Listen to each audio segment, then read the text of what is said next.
हमारे जीवन के परम कल्याण के लिए कोई भी संदेश वाहक हो सकता है, और जो संदेश वाहक है उसी का नाम है गुरु, जो संदेश लेकर आता है। और संदेश देकर किसका संदेश लाता है? गोविंद का, श्री भगवान राम का, श्री सीताराम जी का।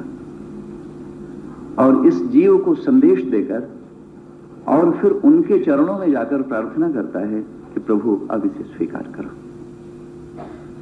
तो गुरु एक बीच का माध्यम हो गया। गुरु का कोई शरीर नहीं होता, गुरु एक भाव है। गुरु भाव हमारा कहीं भी हो सकता है।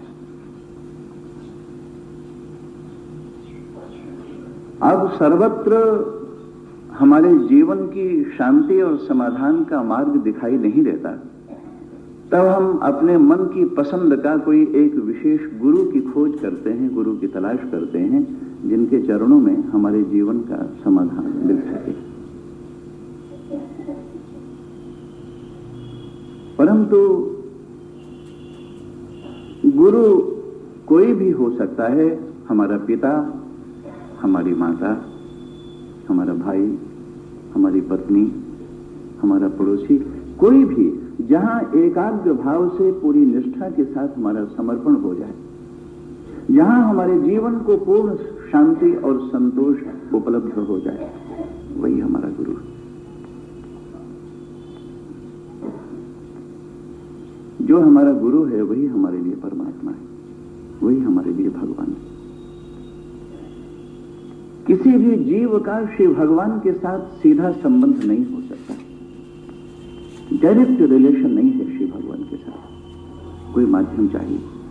साधारण से व्यावहारिक संबंधों में भी पति और पत्नी के बीच इस दाम्पत्य संबंध को जोड़ने के लिए किसी आचार्य की आवश्यकता पड़ती है। विवाह मंडप में कोई आचार्य बीच में बैठता है, वर वधू का ग्रंथि बंधन करता है, अग्नि की साक्षी में 7 परिक्रमा पूर्वक उसे एक दूसरे के भाव से जोड़ देता है।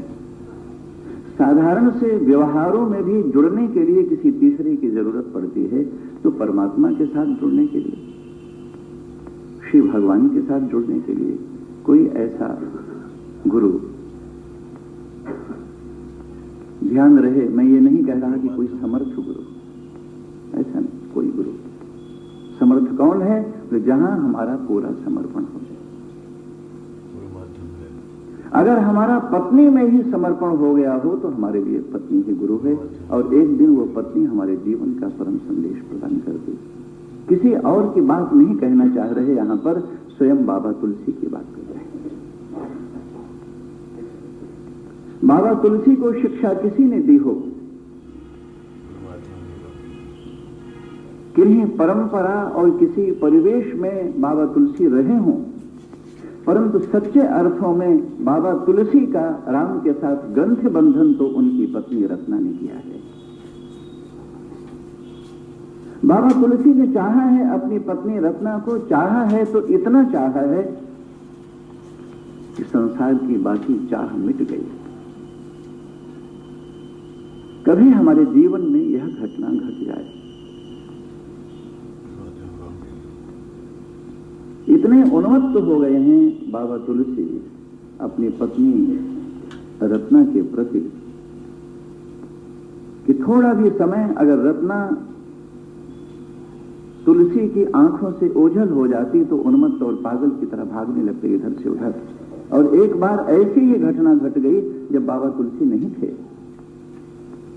अपने घर पर, और अचानक रत्ना का भाई आया। पिता अस्वस्थ थे, बीमार थे, तो पिता के पास रत्ना को लेकर चला गया।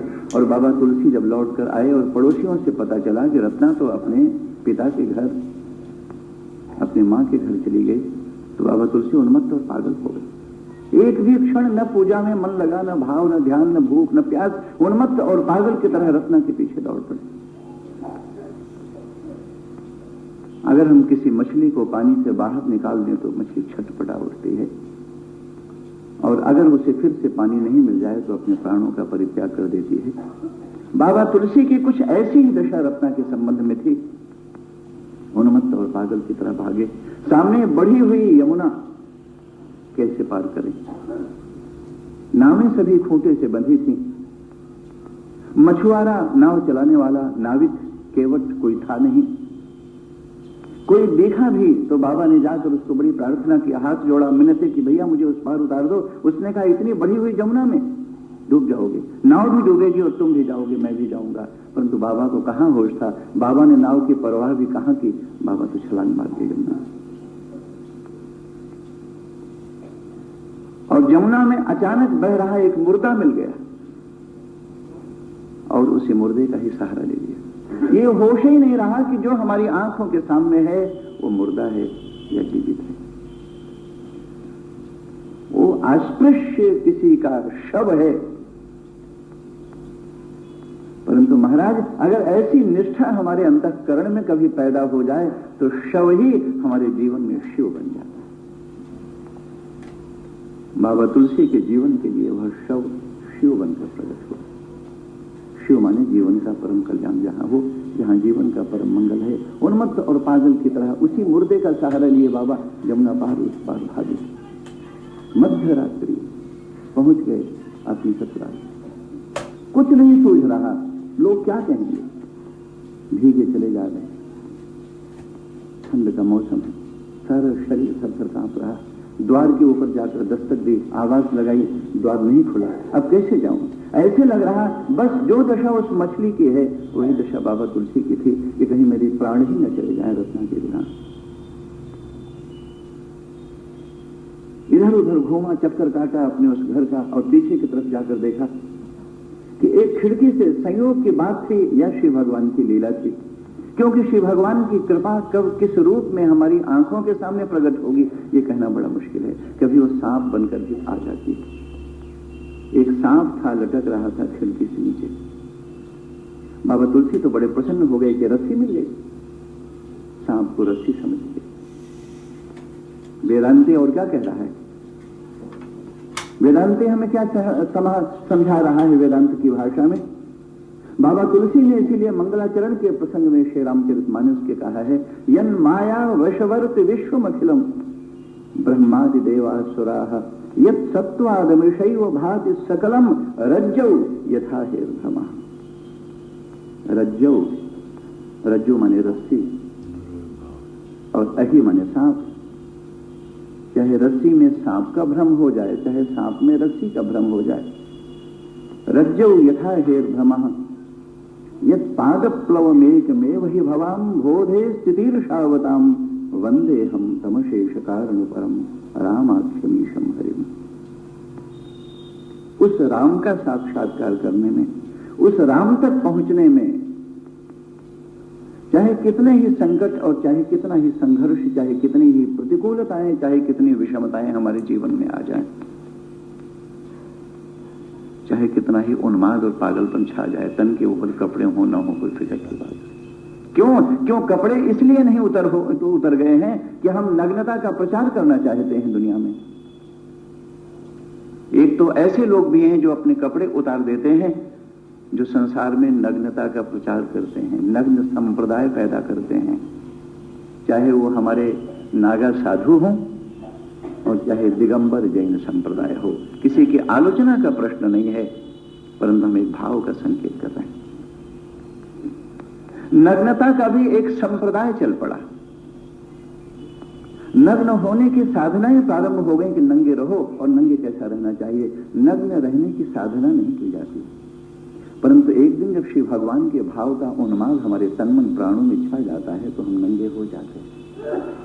श्री वृंदावन की धरती पर यमुना के पावन तट पर गोपियों ने अपना चीर उतारा नहीं है, अपने कपड़े उतारे नहीं हैं, परंतु भगवान श्याम सुंदर श्री कृष्ण के प्रेम के उन्माद में इतना उन्मत्त हो चले हैं कि उनके तन के कपड़े अपने आप उतर गए।